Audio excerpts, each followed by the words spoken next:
नमस्कार। खरमस के बाद नीतीश कुमार कुछ बड़ा करने वाले हैं। बिहार की राजनीति में इस चर्चा ने फिर से जोर पकड़ लिया है। हर बार इस तरह इस बार भी नीतीश कुमार का दिल्ली दौरा सवालों के घेरे में है। क्या ये सिर्फ मुलाकात है या किसी बड़े फैसले की तैयारी?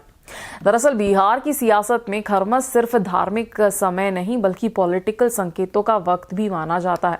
नीतीश कुमार जब भी बड़े फैसले लेते हैं उसके संकेत या तो खरमस में मिलते हैं या रमजान के दौरान। इस बार भी जेडीयू की तरफ से कहा गया है कि खरमस के बाद नीतीश कुमार बड़ा ऐलान कर सकते हैं। इसी के चलते जेडीयू कोटा से सत्ता मंत्री पद अब तक खाली है। नीतीश कुमार दिल्ली पहुंचे और प्रधानमंत्री नरेंद्र मोदी और गृह मंत्री अमित शाह से मुलाकात की। ये दौरा ऐसे वक्त में हुआ है जब बीजेपी ने बिहार के नितिन नवीन को पार्टी का राष्ट्रीय कार्यकारी अध्यक्ष बना दिया है। कहा जा रहा है कि खरमस के बाद बीजेपी को नया राष्ट्रीय अध्यक्ष भी मिल सकता है और उस रेस में नितिन नवीन का नाम सबसे आगे है। अगर ऐसा होता है तो बिहार में नीतीश कुमार पर दबाव और बढ़ेगा।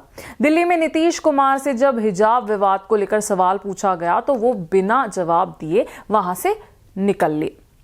ये वीडियो साफ दिखाता है कि नीतीश इस वक्त बैकफुट पर है। 20 साल तक बिहार की राजनीति में नीतीश कुमार पावर बैलेंस करते रहे, लेकिन इस बार तस्वीर बदली हुई है। सीट्स जरूर बदली है लेकिन ताकत घटती दिखाई दे रही है। डर ये भी है कि कहीं बीजेपी सीएम की कुर्सी पर संकट ना खड़े कर दे। इसीलिए नीतीश दूसरे दलों में सीधमारी के रास्ते भी खोल के रखे हुए हैं। इस पर नीतीश पर सिर्फ सियासी नहीं आर्थिक दबाव भी है।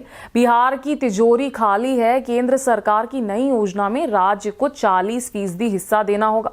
दिल्ली दौरे के दौरान नीतीश कुमार ने प्रधानमंत्री को बिहार के लिए आर्थिक पैकेज की लंबी लिस्ट सौंपी है। अब सवाल यह है कि चुनाव ना होने की स्थिति में केंद्र कितनी मदद करेगा। बिहार में राज्यसभा और विधानसभा परिषद चुनाव भी सामने है। एनडीए की सीट्स को लेकर बीजेपी, जेडीयू और सहयोगी दलों के बीच खिंचातान तेज है। मांझी की नाराजगी और सीट्स का बंटवारा नीतीश के लिए नई चुनौती बन गया है। कुल मिलाकर नीतीश कुमार ने अपना सारा पासा अब तक खोलकर ही रखा है। कुर्सी सुरक्षित लगी तो एनडीए में रहेंगे, खतरा बढ़ा तो पाला पलट लेंगे। अब सबकी नजर खरमस के बाद पर है, क्योंकि बिहार की सियासत में खरमस के बाद अक्सर कुछ बड़ा होता है।